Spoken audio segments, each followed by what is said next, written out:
This is the Enjoyer Podcast. I'm your host, James Dixon.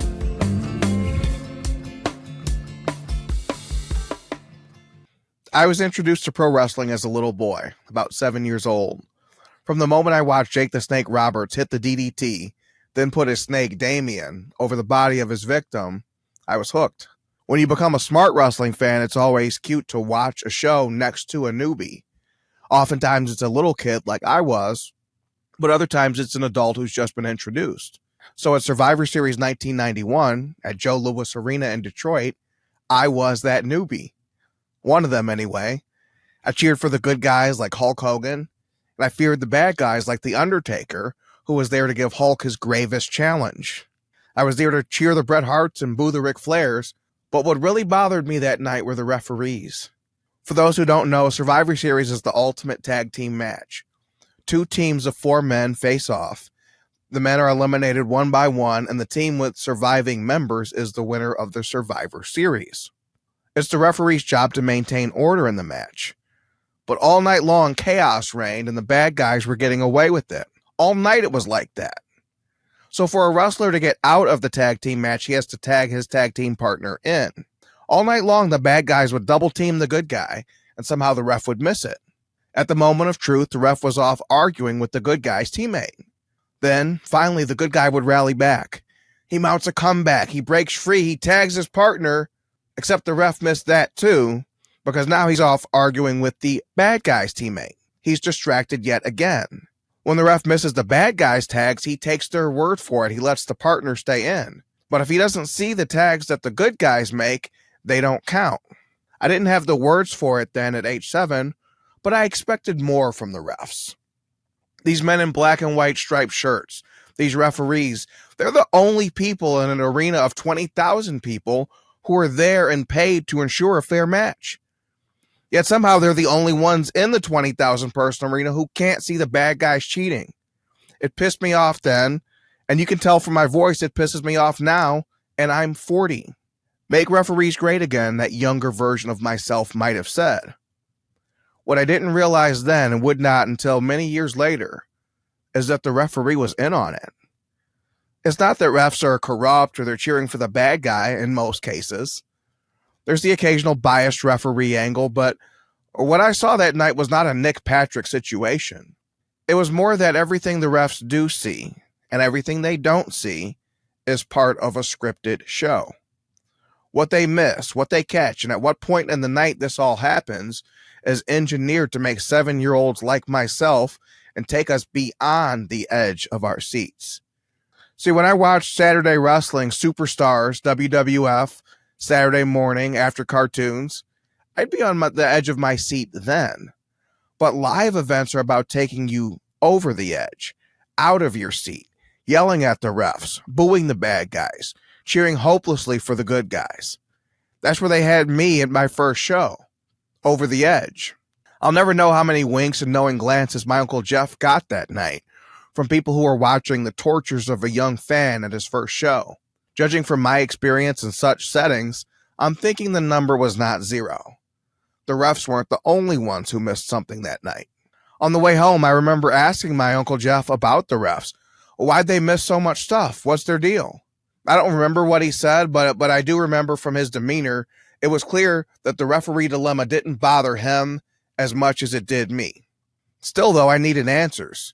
I decided that when school was back after Thanksgiving break, I'd consult with my friends who watched wrestling. I don't even know what I wanted in retrospect, maybe just to know that someone else saw what I saw and felt what I felt. I didn't know it, but that day I went from a wrestling fan to a mark. I'd bought every single storyline, and then we bought the t-shirt. I didn't know it then, but my 7-year-old self was the model wrestling fan. But it was that day I became a lifelong critic of the bad referee. It's a passion that is ongoing. How do people in Michigan feel about an open border policy under President Joe Biden and Kamala Harris that has allowed in millions of illegal immigrants in just 4 years? I don't know.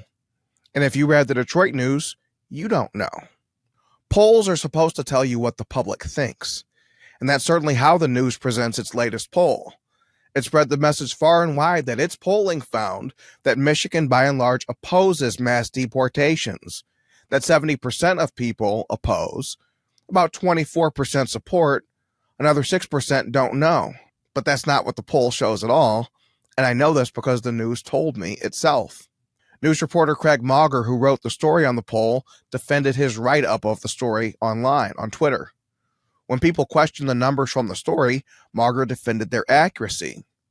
Some people don't like when reporters defend themselves publicly, but I actually think it's essential. See, journalists, unlike editors, reporters put their word and their reputation on the line with every story they publish.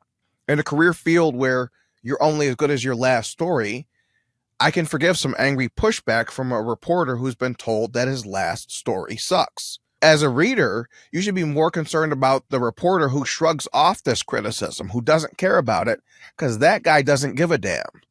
A reporter who's not jealous of their credibility is a journalist who's not to be trusted.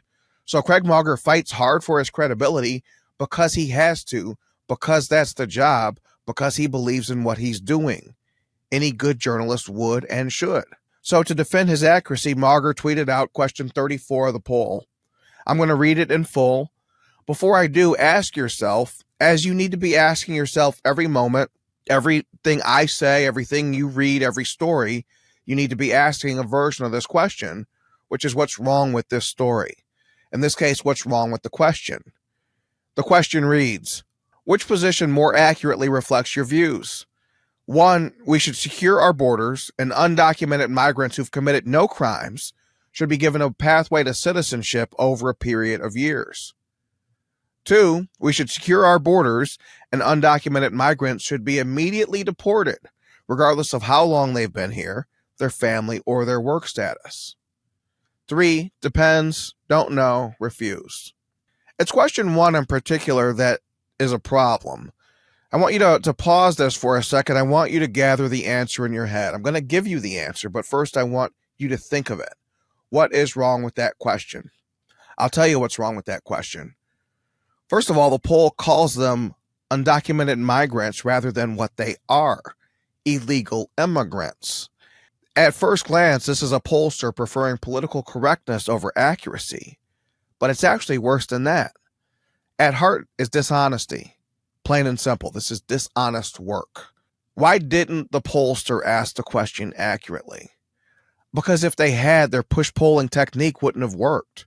And because the news published a push poll rather than a poll, we still don't know what our neighbors think because they were never actually asked. We're supposed to be moved that 70% of people responded yes to part 1, and that's how the news presents it. Consider this. There are no illegal immigrants who've committed no crimes. There is no such thing. The news has asked a fake question. It's a false dilemma.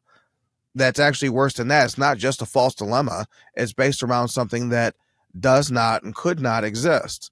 The illegal immigrant who's committed no crimes. How do they get you to think of it differently than that? Presented as an undocumented migrant. Like the problem is he just didn't bring his paperwork with him. It exists, but I just don't have the documents with me. We all know that's not what this is, but the pollster bent over backwards to be as dishonest as they could in this situation. For instance, if the news took a poll asking every little girl in Michigan if they wanted a pink unicorn or a glitter unicorn and never mentioned that neither thing exists, we would discount that poll. We should discount this poll for that same reason. The unicorn from this question is the illegal immigrant who never did anything illegal. No way, Jose. And now we see the real truth. The pollster didn't ask this question that way just for political correctness, but to push the public to answer the question yes. Polls tell you what the public thinks. Push polls don't do that. They're meant to create public opinion. You, John Q. Public, you were never supposed to know that the poll was skewed. You were supposed to read the story and believe it. You were supposed to think that it was an accurate reflection of what your neighbors think. But it is no such thing, and we wouldn't have known this if readers had not pushed Mauger to show us the wording of the question. Craig Mauger is like most journalists. He can see the thing, but not the thing behind the thing. And in this case, the protective nature every reporter should have for their work has metastasized into an ego response. It can be summed up as, my story, right or wrong. Because Craig is defending his story, his baby, he can't see the real problem. The pollster's dishonesty hung him, the news, and WDIV, who split the funding of the poll, all out to dry. Polling and journalism are different things, and there's a reason why news outlets that burn up the phones all day still buy polls. It's because polls have a credibility higher than the kind of sample of one reasoning that a lot of journalism is based around. So while Mauger is right to defend his work, and that's the proper instinct, the nature of the story forced him into defending the indefensible, a push poll that identifies as a real poll. And everybody might have gotten away with it if it was not for Anna Hoffman, a fellow Michigan enjoyer and a friend of the program. On Twitter, Hoffman pushed for a community note on that story, and that's where Mauger responded. That's when he posted a picture of the question and responses to the question. If the best journalists in Lansing can't spot an obviously skewed poll, the quality of our journalism and information is going to be low in Michigan. I've said many times before that the Detroit News, where I worked for 10 years, is still the best news outlet in Michigan. And that's true as far as it goes. But in 2024, at this very moment, I'd actually take a step back from that. I'd argue there are no good news outlets. Whether it's Detroit News or Michigan Capital Confidential or The Enjoyer or the New York Post, a media company is only as good as their last story. There's no blanket credibility for news outlets, and there's no herd credibility that defends individual reporters. If your last story was good, good. If it's not good, not good. That's the only fair way to assess the work of a journalist in 2024. The people of Michigan need and deserve a fair debate on what's going on America's southern border and what should happen there. Should we follow the laws of the land? Should we protect the people and the wealth of America by keeping the southern border tight? Or should we open the gates wide? Should we invite some of the poorest people from around the world with few skills to contribute to America to be treated as princelings? It's a more accurate description of the dilemma we face down south than anything the Detroit News or its pollster asked about. And that's a problem. Because if they asked you the question that way, you'd realize you're not alone in saying, no, let's go ahead and close that border, and maybe let's not reward people who violated our laws in getting to this country. You realize that you're not the only person who thinks America's a country, not an economic zone. You realize you're not the only meanie who'd be willing to send people back to the line they violated and they stepped to the front of, breaking every law and every process we have in so doing. Mostly, though, you'd realize that it's okay to want America for Americans. Craig Mauger has a gift for talking to people and writing down what they say. Where he fails, where most journalists fail, is assessing whether what they say and what they were told makes any sense. These are the blinders of modern journalism. I think about the referee who misses the bad guy using brass knuckles and then slipping him back into his trunks. If the ref were interviewed afterwards, they could say they reffed the match accurately. They called what they saw and they made decisions based on what they saw. Yes, but our criticism is about what you didn't see, what you were paid to see. And with the stakes this high, official denials aren't good enough. So people might have laughed at my 7-year-old self, but it was fair then and it's fair now to expect more from society's referees. And reporters are society's referees. And too often when I read their work, I'm transported back to November 1991. I look on in disbelief as the people who are paid to catch the bad guys cheating miss it and then get mad at you, the public, for noticing it. In both cases, it's not that the refs are corrupt. It's that their stupidity is by design. What they see and what they don't see are all part of the show. At the end of the day, the ref works for the boss and the boss books the matches. Behind every bad referee is a boss who told him to act exactly that way. Craig Mauger is not paid to question whether the Detroit News poll is valid or is any good or is fair. He's paid to write about the poll, whatever it may say. But this is a blind spot that affects the end product. That's why we need media critics as well as journalists. All of us benefit from outside eyes on our work, even referees. Once upon a time, I might have told you to ignore the fake news. But this runs too far counter to human nature. It doesn't account for our fear of missing out. So today, my advice is the exact opposite. The worst thing you can do for a journalist in 2024 is read every word they write. Note the inconsistencies between what they write today and what they wrote 2 weeks ago, and how little those stories that are substantially similar have to do with each other, how little they're informed by each other. And ask yourself, how can that be? So go read every word of the Detroit News' push-pull. Read all about it. Read how the Detroit News talks to and about its critics online, and ask yourself whether this signals confidence or fear. Read the news with this one understanding. That poll was not meant to tell you what people think. It's meant to make people think differently. We can forgive the referees, their blindness. It's just part of the show. They're just doing you what they're told to do. When you want to know what's really going on, you have to do what I did at age 7. You have to go to your friends. You have to come to me. I have to go to you. We have to go to each other. That's where you find out that you're not alone, that other people see what you see. Most of your neighbors are normal people. They don't have all day to talk about politics. They don't have time to wait for question 34 of a poll. Only the most committed and partisan people in Michigan would do that. And so because you can't count on the referees to see something and say something, you come to the Enjoyer podcast. We figure these things out together. Look, I'd love to have quality journalism in Michigan. I'd love to retire from media criticism because there's nothing worth criticizing.